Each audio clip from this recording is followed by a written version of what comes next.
Hello everyone, and welcome to Unicast, the University Podcast. I'm your host for this mini-series, Flux, a student of science and computer science at the University of New Brunswick. So, welcome to our 5th episode. Today we have a bigger topic on our hands actually. We're going to be discussing relaxation and recreation, and how not to burn yourself out in your first year of university. So, knowing that, let's begin. As I mentioned earlier, we're going to be discussing a pretty large topic today, a topic large enough that it requires an entire episode of its own. We're going to be discussing relaxation and recreation.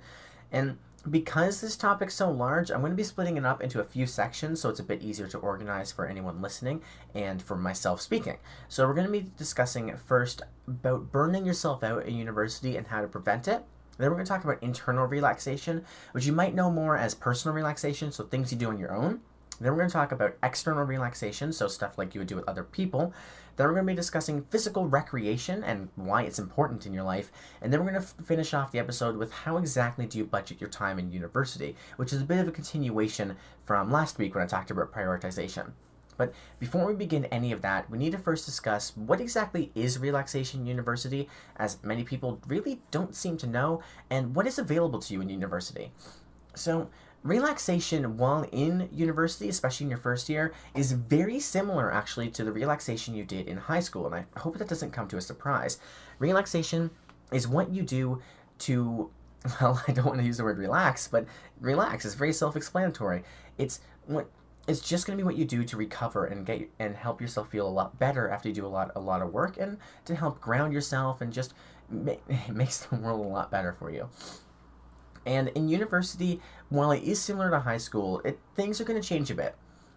If you came from a less busy school like I did, you're going to have a lot less time in university, so relaxation becomes more of a luxury than the norm. If you come from a very busy school, then relaxation is going to become more of the norm and less of a luxury, actually. Again, depending. With me coming from Newfoundland, yeah, I get a lot less time. If you come from central BC, well, you're going to get a lot more time, apparently. But in university, there is a lot more options to you for relaxation and for recreation than what you originally had in high school, even if you're in a big city or if you're from a small town, of course. In university, a lot of universities have built their own, what they call rec centers, or big gyms full of different sports equipments and different areas to play any game you want and really do whatever you like to do for sports and recreation. They cater to your needs. A lot of universities have swimming pools, and they have track fields, and they have lots of areas outside. A lot of universities have a lot of fast food places and cafes built into them, so you don't even need to go off campus for that little aesthetic sitting in a small cafe feel, which I know a lot of people really do like. A lot of universities have their libraries, and they have a lot of different ways for you to relax how you relax best. And so you have a lot more doors open to you. So because of that, we're going to be discussing each one of them as their own subsection within the topics that I mentioned earlier. But really, to begin for today, we're going to begin talking about burning yourself out at university. Because even if you have all these options for relaxation and all these options for what you can do, which we'll discuss a bit later, it's still very possible for you to burn yourself out and for you to really not get the relaxation you need. So that's going to be our first subject for today. And burning yourself out is probably something you encountered while in high school, but really never felt as strongly until you reached university.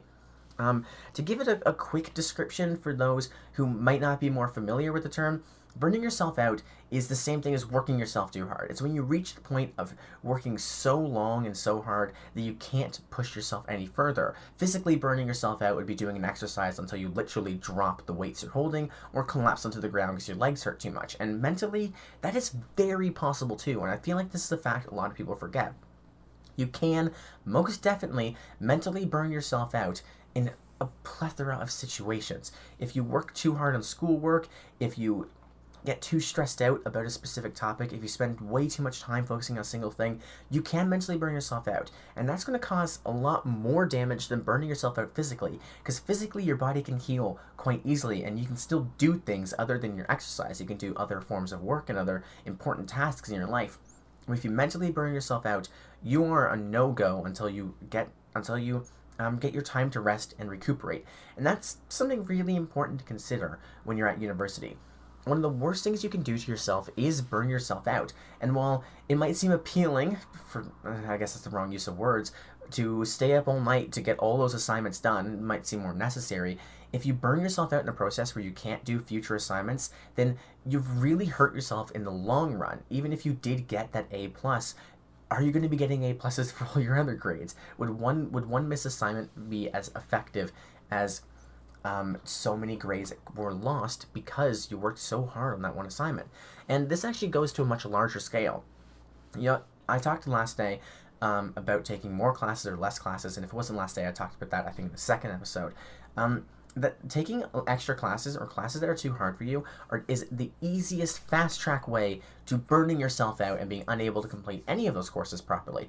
If taking even just one too many classes is enough to push you over that edge, because if you have so much work that you have no time to relax, and so much work that you're devoting your entire life to the work instead of devoting parts of your time to things you enjoy, like the clubs I mentioned before is a very important aspect of relaxation and recreation, then yeah, you're going to get burned out and you're going to lose your sense of self and your sense of personality, and yeah, it's not going to be a fun time. You're going to be hurting yourself drastically in the short and the long run because you just pushed yourself too hard. Take a step back. You need to take a step back and evaluate what you can handle and push yourself to that limit and slowly push yourself further, but not to insist on always pushing yourself further than your limit.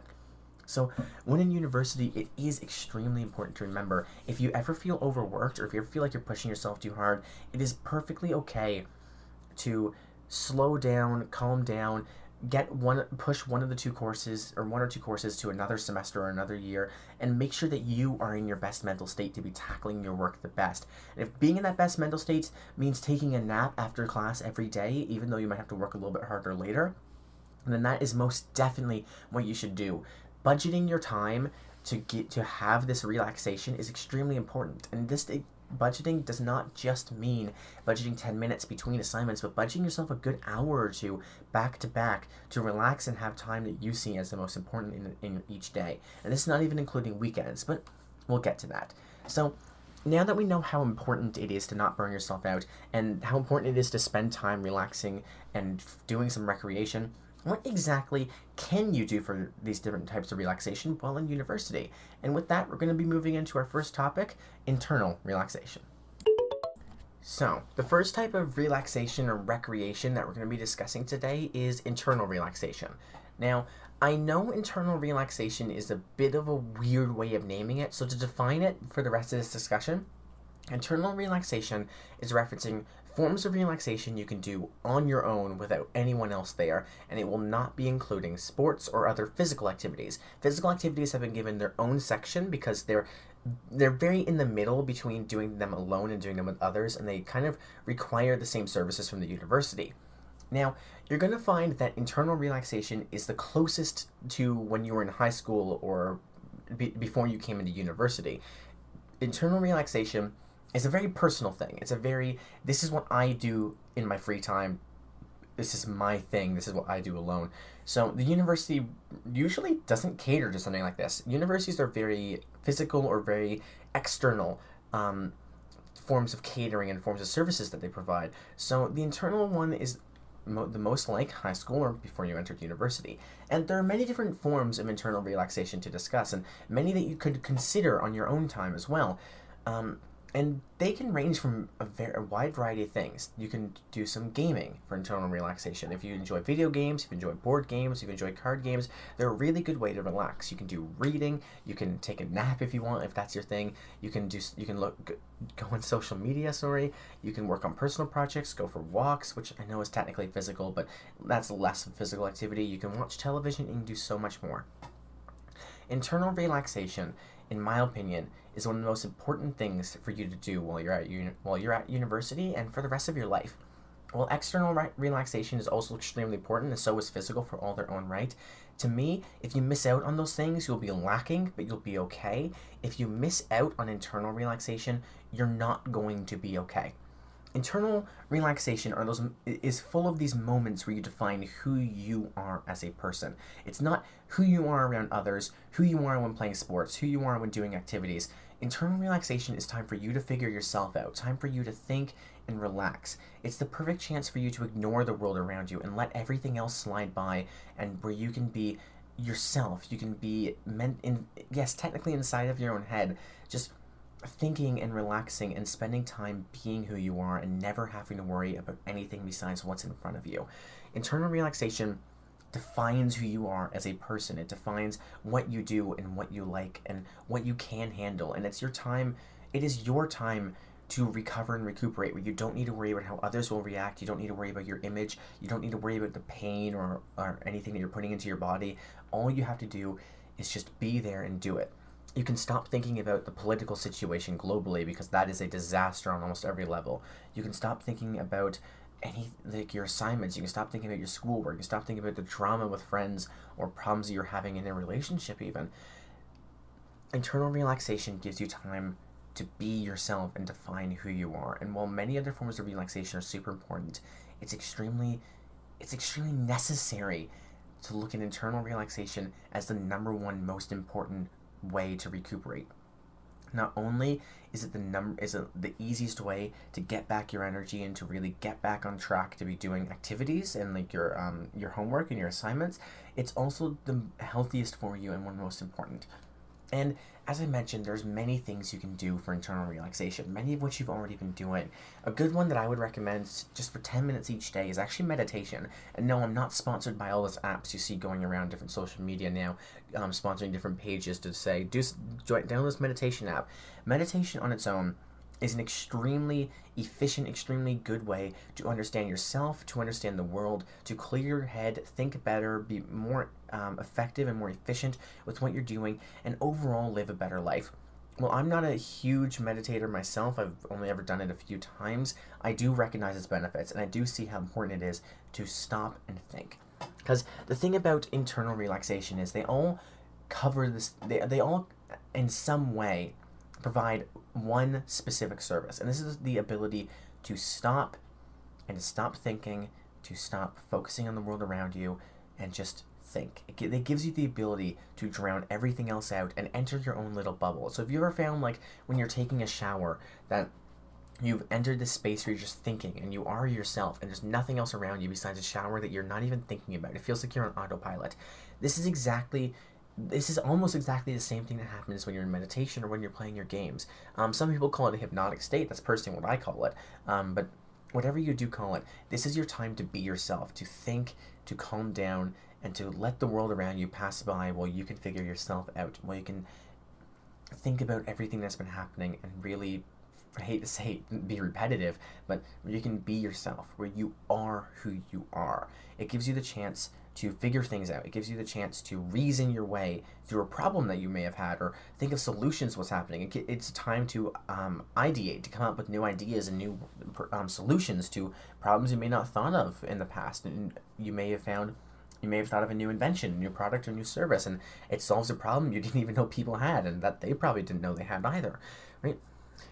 This time for internal relaxation is extremely important for that reason. And while there are many other reasons, this is the one unifying one that needs to be remembered. If you take no time for yourself, to be yourself, to think, and to just let the world pass by while you are within your own mind, within your own body, if you don't take the time to do this, then you're not yourself. You've given up the ability to think through the problems on a holistic view and holistic way that you were able to before. You've given up so much about yourself. You've given up so much of your ability to, well, even just reason and to, I guess, look at yourself and be self-critical and really figure out what you like and who you are and think of amazing ideas you wouldn't have thought of otherwise. You give up your own personality when you don't take the time to evaluate it and just think and just let the world pass by. But even so, even if this is one great thing of internal relaxation, there's many other things internal relaxation may do for you. If I was to say one thing I recommend doing besides 5 or 10 minutes of meditation, because hopefully you have a little bit longer than that for your internal relaxation in a week or in a day on average when you include weekends, I actually recommend, and I know I'm going to really state my personality here, I recommend video games. Now, I know half of the people listening would have just been like, yeah, video games, and the other half are groaning in their seat. So I'm going to give an explanation of this. When you're relaxing, there's many different ways you can relax, and the best scale that I have is active versus passive. And we're talking mentally here. So physically, I don't care if you're sitting around or running laps around your house or your living room or wherever you are, right? I care about what you're doing mentally in this situation. There's a range of activities you can do, and they're all going to fall into this passive active scale. Like something like watching TV is one of those passive things you can do. You will sit down, you will stop thinking, and you're just going to be engrossed in TV. When you're playing a video game, it's actually one of the most active things you can do mentally. When you're playing a video game, there's many movements you have to coordinate with your hands. Hand-eye coordination becomes extremely important. Your mind is going a mile a minute, looking at every single detail, figuring everything out, or solving that puzzle, or coming up with that next strategy, or making a plan.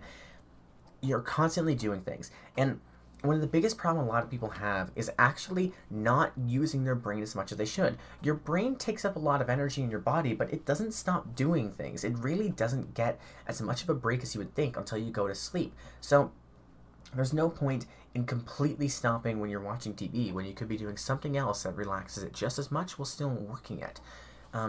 And working your brain is extremely important. There's a lot of skills you get from working your brain in ways other than rote memorization or just formula learning in university or even in high school if you haven't reached university yet.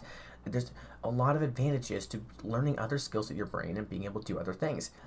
For example, when you play an action video game, and I hate to use Call of Duty or Battlefield as an example, but they're actually great examples. Your eyes are going to be one of the most active parts of your body when you're playing these games. You're going to be looking at every single detail and watching every single little change, because any single minor change could be a landmine or could be some trap or some person ready to come out and kill you in the game and cause you to have to wait for the respawn timer to play again and have that rush of negative feeling and that adrenaline to do better, right? And one of the skills you actually lose quickest as you age, when it comes to your eyesight, is the ability to notice extremely minor changes. And when you play these games, you train your eyes to see these minor changes once again and to notice them and to actively look for them in all situations. So you're actually genuinely improving your eyesight by playing action-based video games. And that whole idea that being too close to screen kills your eyesight, that's a complete myth. The only way you'd be able to do that is by being extremely close to a screen, and that's usually older screens, not newer ones. We were talking about newer ones here. Is being so close to a screen that you can't even see it all without turning your head, right? And staring at it wide-eyed for as long as you can before your eyes force themselves shut, and then doing it again. And in that situation, everything is bad for your eyes because the activity of keeping it open like that is already what's bad for your eyes. So yeah, it actually improves your eyesight to play video games like this. And there's plenty of other video games that are just as good for different reasons. Puzzle video games improve your logical and analytical abilities and the ability to notice patterns. When strategic video games improve strategic thinking, logical thinking, and planning, and the ability to critically analyze your own thoughts. And there's many other different games for this. Was it a game called Football Manager? Because I don't even know what genre it is in. I'd call it manager genre. Is really good for your planning and your organizational skills. While games that focus on art, like Minecraft, are actually better for creative skills and your ability to come up with new ideas that are outside of the box or made with boxes. If we're going to be talking about Minecraft exact. Video games are very active forms of media, and they get your brain to still work and learn skills that you really don't learn as well in university. I can't think of one situation in university where I will need to notice extremely tiny differences unless some professor is giving me a really bad assignment for their class, and they just gave me a Where's Waldo book, or Where's Wally if you're in Europe, right? So the ability to play video games gives you the ability and the opportunity to practice skills that you cannot practice in university that are still extremely useful skills and things you can brag about. And this is going to sound weird, but video games, when you mix them with clubs, mix them with tournaments, or even just play them enough to go professional or to do something professional, or do actually count as something you put on a resume. A lot of people doubt that you can do enough video games to put on a resume, but if you played in a single video game tournament that required extreme mental capability, extreme memorization of patterns with your hands, that is an ability. That is a skill you learn. And if you participated and did well in that tournament, that is an achievement of yours. And both of those things can go on resumes. Playing video games builds skills. And this is why I prefer it over something like TV, which does not require you to build skills. And reading to me is somewhere in the middle, closer towards active, because you're actively using your brain with every word that you read. But still, playing video games is actually an extremely useful thing you can do for internal relaxation. And there are many other things you can do for internal relaxation as well. A really healthy one is going for a walk. It's basically meditation through movement. And social media, while not the best, is still a good way to keep connected. And while it's more passive, you're still doing some thinking during it.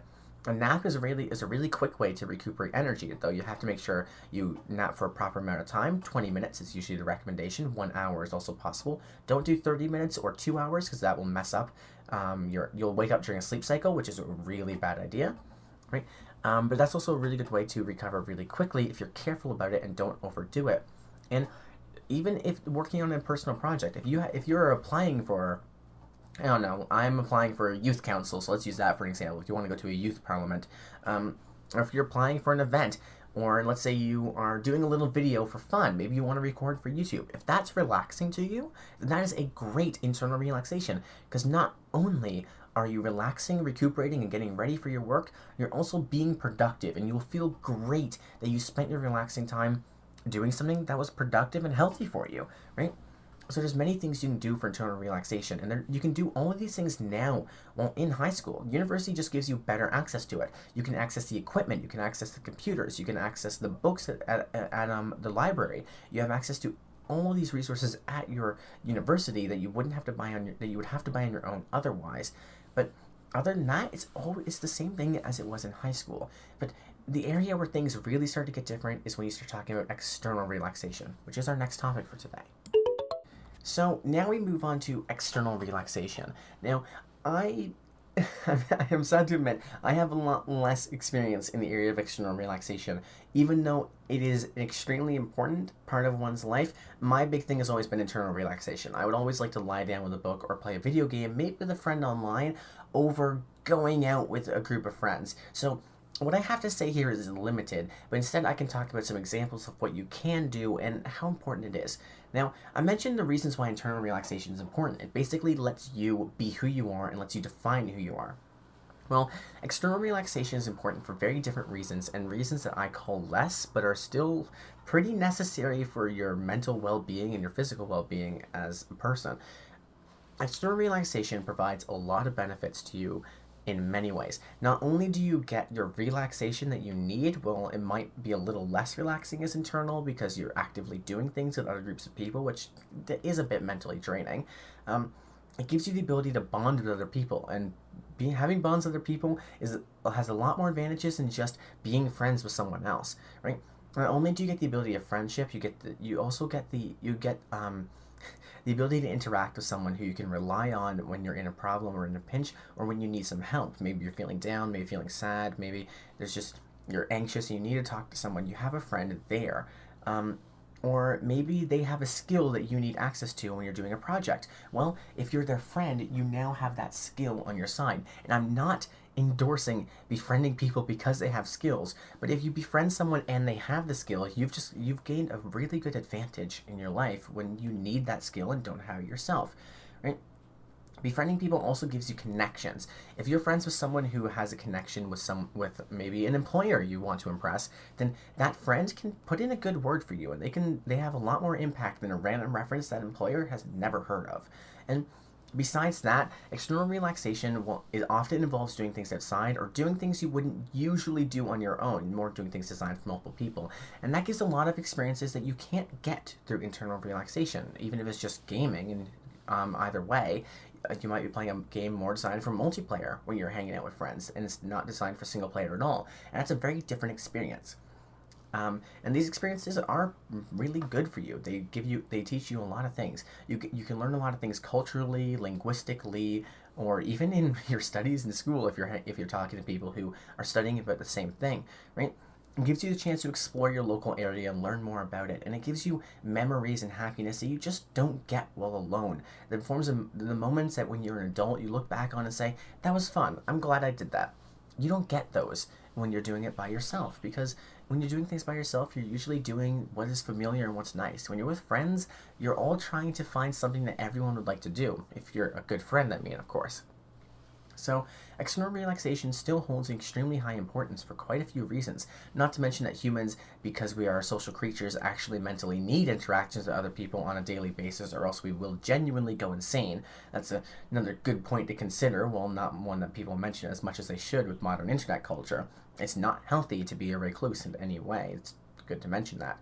So, there are quite a few things that you can do for external relaxation, ranging from something that might be very appealing if you're a very social person to something that's very appealing if you're not a very social person. And the first one I'm going to talk about here, well, it's not my area of specialties and definitely not something I enjoy, is actually parties. Now, parties are always framed in this light that it's full of dancing and drinking and just things that to some people it's a big force of repulsion, and for some people, a big force of attraction. But parties range in what people do during them and what's available in them, and it's very important to look at the parties of your area and give them serious consideration. Well, maybe going to a party where everyone's drinking at a bar is definitely not your type of thing, or the type of party where everyone's dancing in the middle of a living room and having a massive get together is not your type of thing. You might most definitely have a friend who's hosting a smaller party for maybe their friends who just enjoy playing, I don't know, Dungeons and Dragons. Or maybe you know someone who's hosting a small party that's less focused on that big aspect of drinking and more just hanging out, right? It's good to look into these types of things, the different types of parties that are available. And even if you don't like drinking, but you like the idea of a party and featuring dancing, maybe there are some types of parties you can have where you're going to go somewhere with dancing or be somewhere with dancing without needing the alcohol there too. There's plenty of types of parties to look into, and while I've never been big enough on being in big groups to call it a party, that's still something you can look into. And if you enjoy being in a bigger group, then there's definitely different forms of parties available for you that are fun activities that are not as good for bonding, but still good bonding experiences. But the best thing you can do with external relaxation, while parties are fun and a good way to relax, assuming you don't get a hangover that messes up your schedule the next day, is the best thing you do besides that is meeting up with friends. Meeting up with friends is, well, it doesn't help you meet friends or make friends, usually, unless you join in with another group, is probably the healthiest one you can do for external relaxation. By meeting up and hanging out with friends, you're all going to be doing activities that in some way, shape, or form everyone's agreed upon doing. Whether it's something as small as playing some video games online to as big as going to a theme park or going on a vacation. Meeting up with friends, it's definitely going to give you the chance to explore your interests more and explore a bit of yourself a lot more as well and figuring out what you like and what you don't like. And it's going to give you time to really get close with people and meet people that could be important in your life, right? In doing this, you may make a friend that when you're in a pinch may come to your rescue, or a friend who will help you when you're feeling down and when you need it more than ever before. Going out with friends is a great opportunity to build skills and build relationships you will need in your life, and to do activities that maybe you wouldn't have done before but are not so far out of your comfort zone that they seem impossible. Or maybe they are outside of your comfort zone and you feel like you're doing the impossible, but you realize maybe you love the thing. A stereotypical example is bungee jumping or skydiving. And while both of those are pretty extreme, we could also mention things as simple as rock climbing. You may have never considered doing it on your own, but your friend group insisted and you tried it, and it turns out you love it. Now you have an activity that you can do more often for other forms of like physical relaxation, and there you go. And so meeting out with friends and hanging out with a group that you can safely hang out with is an extremely healthy and extremely important factor in your life that needs to be considered. It's a very relaxing activity where you can build a wide variety of skills and a wide variety of relationships, not to mention teamwork abilities and abilities to reach compromises and work well with others. In university, there's plenty that you can do.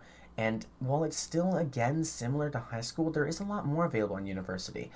And so meeting up with friends and hanging out with them, it has become super important.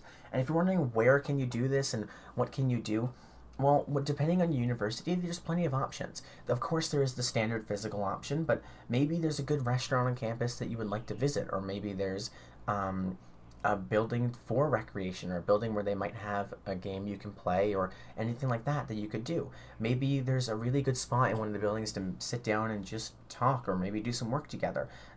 I don't know.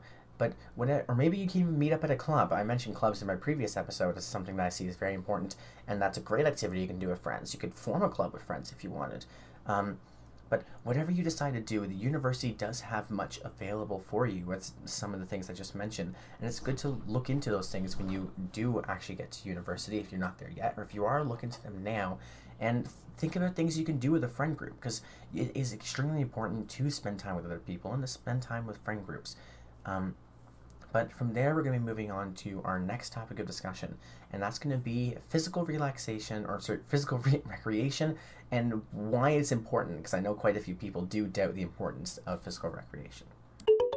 So, the last of the three types of relaxation or recreation we're going to discuss today is actually physical recreation, not really a type of relaxation at all. Now, physical recreation is, like the previous two, an extremely important thing that you need to have in your weekly life at the very least, that a lot of people don't see as important as they really should. Now, physical recreation does change quite a bit in university, and we're really going to get into that. But before I talk about that, I do really need to talk about why physical recreation is extremely important. And I would say more important than the external recreation. I would honestly call that the least important of the three, even though that's underselling the fact that it is necessary for human survival and to avoid insanity. Now, physical recreation gives a lot of advantages, and not doing it gives a lot of disadvantages. The most obvious of this is how you look physically. Now, the biggest thing people focus on is if they look fat or not. And that is definitely, to some people, an important factor. To others, not an important factor. It really depends on who you are. But a lot of other physical benefits do come from, well, we're going to use the term exercise for now because I'm getting tired of saying physical recreation. Some of these advantages could be a much more clearer complexion, a lot less oil and pimples when it comes to your face, right? It could come to healthier hair and a healthier looking body, right? It could come down to just skin and muscles that look stronger and look healthier. And overall, it comes down to an overall improvement on every aspect of how you look physically. Your eyes will look less tired, your mouth will not have any droopy look to it. Overall, a good amount of physical activity in your life is extremely important to all forms of physical beauty, no matter what someone's standard is. You will look a lot better with more exercise. Now, of course, there is a limit to this. You can always push yourself too far, but having exercise in your life is significantly better than not having any exercise at all. And it's quite important to look into that. But there are a lot of other extremely important factors that come into doing exercise that people don't mention as much. And I think the most important one here to remember is not getting enough physical exercise in a day is enough to cloud your mind and remove your ability to think clearly almost entirely. If you don't go at least for a walk for like a half an hour to get a little bit of exercise, maybe walk a loop around your campus, then when you sit down, you're not going to be able to focus, you're not going to be able to think properly, your thoughts are going to be more clouded, so it's going to take longer to form them, and they're not going to be as good as they could be, and your mind's not going to be functioning as properly. If you exercise, let's say in the morning in a day, and then you do your homework, probably like in the afternoon or in the night, you will find you can think and you can work a lot better than on the day you didn't. Although more realistically, the day after the day you didn't. If you, let's say you didn't do it 2 days in a row. Because exercise is more of an every second day thing than an everyday thing, but if you do it every day, you're still okay, but that's getting a bit ahead of myself. Having exercise is extremely important for your mental well-being in almost every single way, and it's important to keep that in mind when considering if you should exercise or not. And that's not even mentioning like the health benefits of exercise. Exercise does make you healthier. I really hope everyone who listens to this episode and anyone who exists at this point going to university knows there are health benefits to exercise if you're the type of person who can't exercise. And by type, I specifically mean if you don't have a disability stopping you from exercising. And even if you have a disability, there's often something you can do. But that's going down a rabbit hole we don't need to go down. Physical activity is extremely important for your health, and it's extremely important for living longer. You'll notice if you start exercising, you have more energy in a day, you can get through your classes better, you don't need as much sleep, and the sleep you have is a lot sounder and a lot better for you, and overall you don't need to go to the doctor as much, and you feel much healthier and are much healthier. And that's a pretty nice bonus that you get from doing regular exercise. The regular exercise is extremely important for your health, for your mental health and physical health and your appearance and everything else. And so when it comes to university, knowing how important it is to get this physical recreation in and to do some exercise, when is there available for you to do this exercise? Now, this is the one that universities cater to the most. Universities love getting you to exercise. Most universities have 7, 8, 9, 10, up to 20 sports teams that they are actively participating in sports every year. And they love to tout these teams. Winning competitions with sports does get the university a bit of funding and gives them a huge pride point to tell people, hey, look at the athletes who are still doing amazing at our school who we pumped out. Come to our university.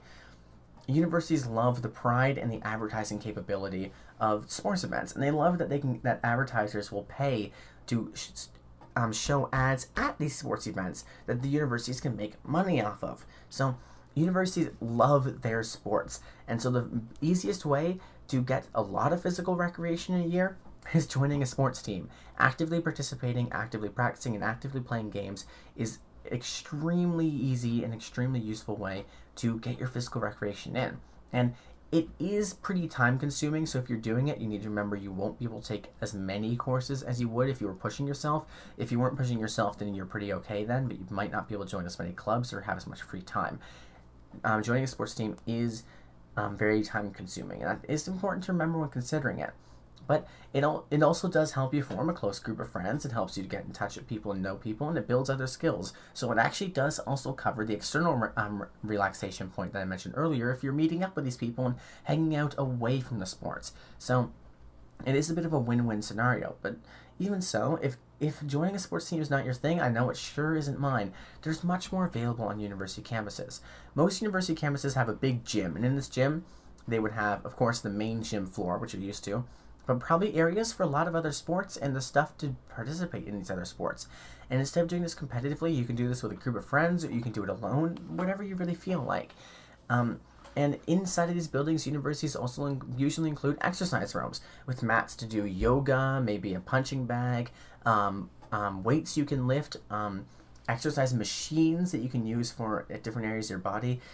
They're full of these different methods of exercise all across the university, and especially in like the gyms and like the sports areas for you to participate in that they encourage you to use. It's actually usually free for you because of your tuition that you're paying, which is often overpriced, but that's neither here nor there. That's not for this episode. So universities do love their physical recreation, and they love getting you to love their physical recreation and participate in it because they get a lot out of this. But if you're anything like me, then the idea of playing a sport or doing these physical recreations in gyms or in just areas with a lot of other people provided by the university, that's not your type of thing. It's definitely not my type of thing. I personally really don't enjoy it. So instead, there are a lot of things you can do personally, and this is when it, once again, starts getting closer to that of before you probably came to university. And that's doing simple things such as going for a walk or going for a run, right? That's actually a really good source of exercise. It gives you fresh air. It gives you time to think. As I said, it's basically meditation while moving. And it also gives you some exercise, especially if you're running. So it is something really good to consider. If you go for a walk around your campus or even a run around your campus before you come back and do some homework, then you're going to find you're going to have a lot more headspace and you're going to be doing a lot better with that homework than you were before. It's extremely important to get your exercise in. And there are other forms of exercise you can do, and a lot of people form exercise routines. Now, exercise routines, while they're less of an activity you can do, it's still something pretty important to mention. So exercise is something you need in your life to be happy, healthy, and to be able to do your work properly while being able to think. And because of that, it's good to have an idea of when you will exercise and what you'll do. And so that's when you form an exercise routine. Now, it's good to set some exercises so when you're done, you might be sweaty, you might be breathing heavy, but you feel good and you don't feel like you pushed yourself so hard that you're going to die the next day. And then it's good to stick to this routine. And these routines should plan for you to do it 3 times a week. Now, I know for some people that's a little bit too low, and for some people that's a bit too high, but it is the golden spot.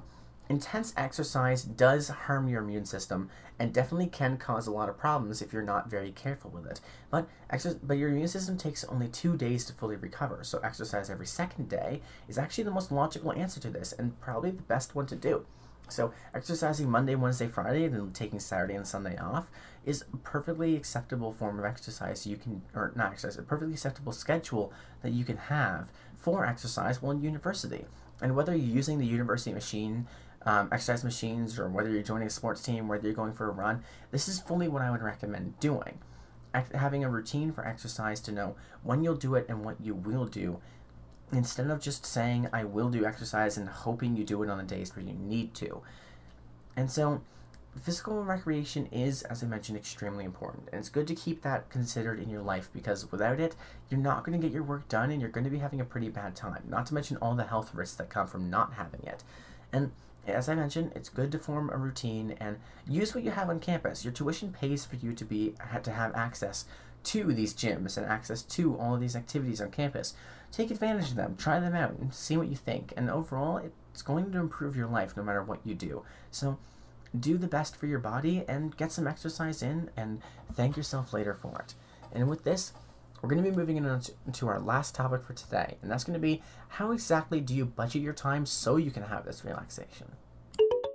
So, we come to our last discussion for today, which I'm pretty glad about overall. If you can probably hear in my voice, I'm a little tired today. I'm recording this at about 1 a.m. at this point, and now I've not only dated this episode, I've also timed it. But putting that behind, we're going to, the last topic for today is how to budget your time so you can get this relaxation in. Now, as I mentioned earlier, depending on what school you come from, you're either going to have less time in university or more. And I think for most people, I can safely say you're going to have less time in university, and they're giving you more assignments instead of giving you more time. So you might feel like there's never any time for relaxation, and all your time has to be for university. And that's where an important skill from the last episode I mentioned comes in: prioritization.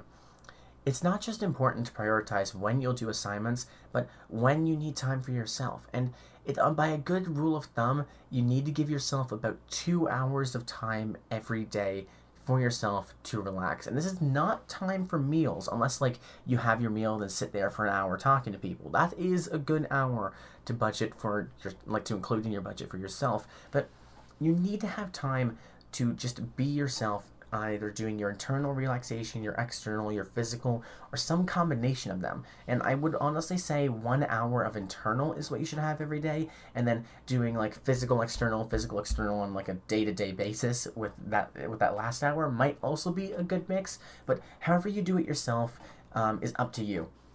But what is important to remember is whenever you do create a budget for your time, you're going to need to give yourself 2 hours on any given day.